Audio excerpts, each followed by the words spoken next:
안녕하세요. 수프리 짬뽕 알뜰 세트입니다. 현실이 참 영화보다 더 영화 같다고 느낄 때들이 있는데요. 현실을 기반으로 만든 영화들이 정말 많은 흥행을 하기도 합니다. 영화보다 더 영화 같은 사건들이 은근 많기도 한데요. 이번엔 현실에서 영화 찍은 사람들을 세 번째로 모아봤습니다. 그럼 한번 볼까요? 첫 번째는 현실에서 간첩 찍은 영화입니다. 간첩을 소재로 한 영화들은 은근 많기도 한데 간첩이라는 영화는 생활고에 시달리는 간첩들을 다루었던 코미디 영화인데요. 실제 생활고를 겪은 간첩들에 대한 기사가 2021년 머니투데이에 나오게 됩니다. 아예 간첩 탐구 생활이라며 시리즈로 기사가 나왔었는데요. 첫 번째는 간첩집에 꽁꽁 숨겨둔 USB라며 4년간 받은 북지령들이라고 하는데 충북 청주 기반 간첩들이 수사를 받고 있다는 내용이었습니다. 간첩들 중 핵심 인물의 이불 속에서 나온 밀봉 USB에서 나온 암호 파일의 내용을 보니 여러가지 북한의 지령들이 나와 있었다고 하는데요. 한국 정치권 내부 동향과 민심 동향 수집, 북한 체제 정당성 선전 등을 지시받았다고 하는데 반미, 반일,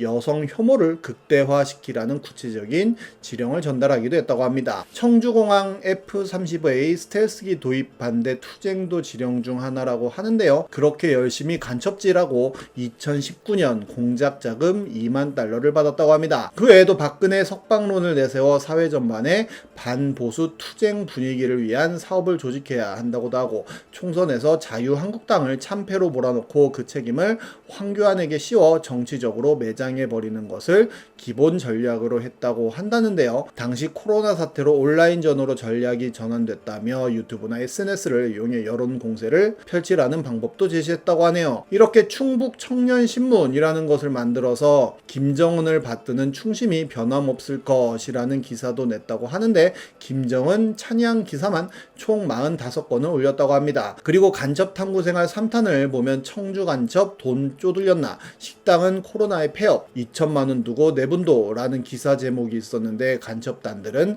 사실상 무직이어서 검찰은 도주 우려가 크다는 판단을 하여 구속을 했다고 합니다. 실제로 체포 당시 간첩들은 무직이거나 일용직을 전전하고 있었다고 하는데요. 우두머리였던 박모 씨는 약 2년 정도 한국 타이어에서 근무한 이력만 있을 뿐 일정한 직업이 없었고 그 충북 청년신문도 수입이 거의 없고 언론이 아닌 개인 블로그에 가깝다는 평가를 받았다고 합니다. 부위원장인 윤모 씨는 계약직을 전전했는데 어린이집에서 근무하다 중소기업에서 일용직으로 근무한 것이 전부고 연락 담당이었던 박모 씨는 95년 이후 15회가량 이직을 한 것으로 확인됐다는데요. 이들이 주로 접선을 했던 곳은 청주에 위치한 한 국수집이었는데 2018년 활동 반경 확대를 위해 이 국수집을 개업한 뒤 운영했지만 장사 일마저 잘 풀리지 않았고 코로나 때문에 손님이 줄자 결국 폐업했다고 합니다. 북측으로 받은 2만 달러 가량의 활동 자금 때문에 내분이 일어났다고도 하는데요. 북한 공작원이 무이남에 놓고 간 2만 달러를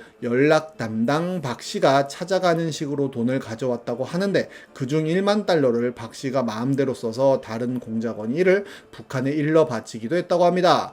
이들의 꿈은 원대했다고 하는데 북경에 회사를 만들어 사업하는 것을 계획하고 있다며 한국 문구류 유통가게를 내려고 계획 중이었다고 하는데요. 하지만 현실은 희궁창이었고 이들은 지역사회에서조차 영향력이 매우 미미했다고 하는데 충북 지역의 대기업 노조를 장악하라든가 간호사를 조직해라 등의 지령을 받았다고는 하지만 민주노총의 가입조차 거부당했고 매일매일 힘든 삶을 살다가 결국 구속당해 12년 형식을 선고받았다고 하네요. 다음은 현실에서 킬빌 찍은 여성입니다. 2020년에 나왔던 기사인데요. 킬빌은 결혼식에 본인을 제외한 모두가 살해당한 여성이 복수를 위해 장도 한 자루 들고 조직의 보스와 일원들을 한 명씩 제거한다는 내용인데 정말로 긴 칼을 들고 강도와 싸운 50대 여성이 있었다고 합니다. 영국의 미리엄 캐링턴이라는 56세 여성은 괴한 3명이 침입해 자동차 열쇠를 요구하자 일본도를 휘둘러 범인을 제압했다고 하는데요. 캐링턴 부부는 새벽에 강도를 집에서 맞닥뜨렸는데 남편은 아내에게 화장실에 숨어서 영국 긴급전화인 999에 전화하라고 말했다고 합니다. 하지만 미리암은 일본도를 칼집에서 꺼내 강도에게 겨누었다고 하는데요. 그가 다룬 검은 2피트 약 61cm 길이의 장도였다고 합니다. 강도 중 한 명인 23세 남성 리한 말릭은 장갑을 낀 두 손으로 칼날을 잡아 낚아채려 했지만 미리암이 칼을 당기는 순간 손이 베었다고 합니다. 말릭과 강도들은 가져온 차를 타고 즉각 달아났는데 강도들은 약 50km 떨어진 곳까지 달아난 후에나 병원을 찾았다고 하네요. 말릭은 두 손에 신경이 절단돼 닷새 동안 병원에서 치료를 받았다고 하는데 간호사는 조금만 더 늦었으면 과다출혈로 죽었을 것이라고 말했다고 합니다. 이후 말릭은 강도 혐의로 체포돼 징역 3년 8개월을 선고받았다고 하는데요. 판사는 말릭에게 당신의 손 부상에 대해 책임을 질 사람은 당신 말곤 없다고 말했다고 하네요. 판사는 미리암의 행동에 대해서는 정당방위라고 판단했다고 하는데 캐링턴 부부는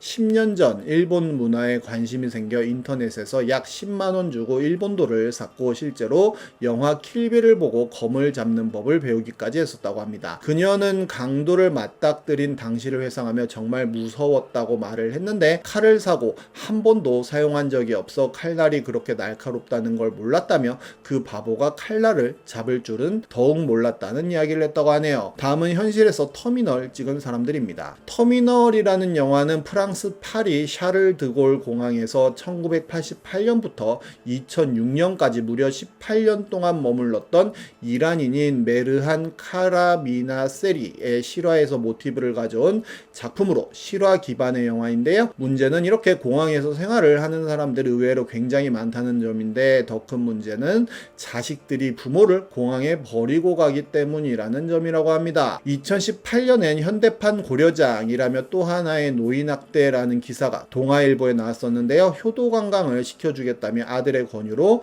한국 관광을 떠난 독일 국적의 노인은 인천공항에서 3개월가량을 기도실에서 자고 화장실에서 씻으면서 노숙 생활을 했다고 합니다. 한국 거주권이 없기에 3개월 후에는 떠나야 하지만 돈이 없어 가지 못하는 거라고 하는데요. 이 독일 국적 노인의 자식을 어렵게 수소문에 연락을 취했지만 자신들은 모르는 일이라며 연락을 끊어버렸다고 합니다. 자신이 자식에게 버려진 사실을 알면서도 행여나 자식에게 해가 될까 노심초사하는 독일 국적의 노인의 마음은 세상 어떤 고문보다도 고통스러울 것 같다며 이것이 한국공항 안에서 벌어지는 유럽판 고려장의 현실이라고도 합니다. 고려장은 예전에 늙고 쇠약한 사람을 구덩이 속에 산채로 버려두었다가 죽은 뒤에 장사를 지냈다는 일본이 만들어낸 설인데 2018년 초에는 빚더미에 허덕이다 집이 경매에 넘어가자 혼자 일상생활을 할 수 없는 90대 치매 노모를 남겨놓고 집값 몫으로 받은 2억 8천을 챙겨 자취를 감춘 아들이 매스컴을 타기도 하고 2017년에는 30여 년간 버스 운전을 하며 두 아들을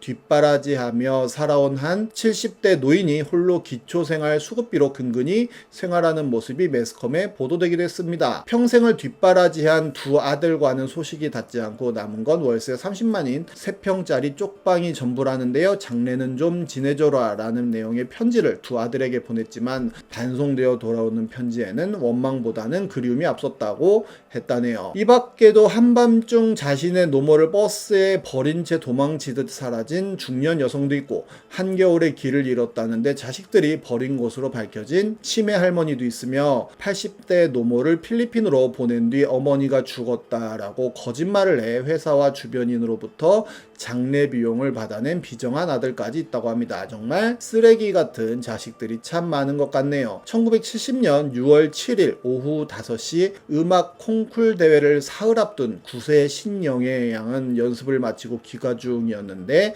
집에 다 와갈 무렵 20대 청년 2명에게 유괴를 당했다고 합니다. 대구 시내 어느 컴컴한 다락방에 갇힌 신양은 유괴범들로부터 가죽 혁대로 심한 매질을 당했다는데요. 그로부터 사흘 뒤 범인의 눈을 피해 탈출한 신양은 심한 매질의 충격으로 집 가는 길은 물론 자신의 이름까지 잊어버리게 되었다고 합니다. 기억 상실증에 걸린 채 길가에 웅크리고 앉아있던 신양은 때마침 대구에 볼일을 보러 갔던 경주 사는 40세 윤순복 씨에게 발견되었다고 하는데요. 결혼한 지 10년이 되도록 아기가 없던 윤 씨는 신양을 집 없는 아이로 알고 양딸로 삼으려고 했지만 시부모와 남편의 반대로 사촌 오빠 윤영호 씨에게 맡겼다고 합니다. 그날 이후 신영애 양의 이름은 윤향숙이 됐고 경주의 한 초등학교 2학년에 편입했다는데요. 신양은 학급에서 줄곧 1, 2등을 했고 전국 소년체전에 대표로 출전하는 등 다재다능한 소녀로 성장했다고 합니다.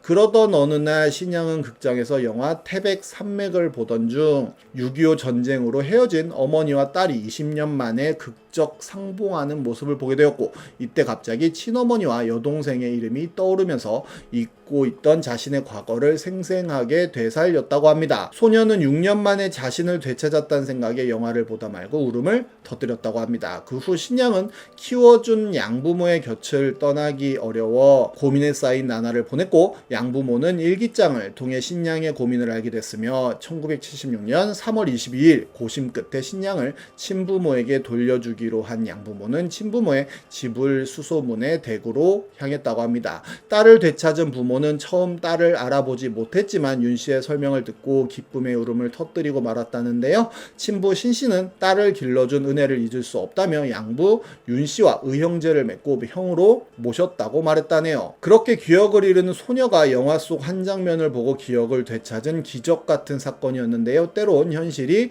영화보다 더 극적인 게 아닐까 싶기도 합니다. 지금까지 속풀이 짬뽕 알뜰 세트였습니다.